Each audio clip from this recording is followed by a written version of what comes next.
Почитувани граѓани, почитувани медиуми. Пред 3 години нашата држава беше во длабока изолација, заробена во режим, скарана со соседите, без никаква евроинтегративна перспектива. Процесите на интеграција во ЕУ и НАТО беа на маргините, додека режимот правеше се за да ја држи земјата што подалеку од двата најмоćни светски сојузи. За само 3 години, преку одговорни државнички политики, успеавме да ја вратиме државата на правиот пат.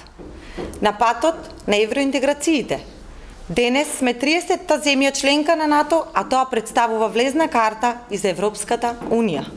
Подготвени сме, знаеме и можеме до 2024 година да ги отвориме 80% од поглавијата за интеграција во Европска Унија.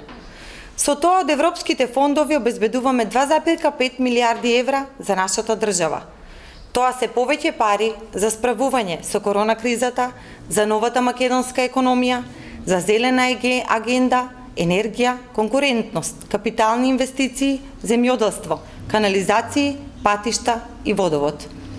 Од другата страна е ВМРО ДПМНЕ, кој немаше став за ниту едно важно прашање, кога бегаше и обструираше секогаш кога се носеа промени важни за еднината, за државата и за граѓаните. ВМРО ДПМНЕ работеше активно да не се случи приемот во НАТО и да не започнеме преговори со Европската Унија. Кога станавме формално членка на НАТО, не смогна сили ниту да го честита историскиот успех на државата. На 15 јули граѓаните ќе одберат да продолжиме на прав пат кон ЕУ и НАТО и нема да дозволат враќање на изолацијата и обнова на режимот. Ви благодарам.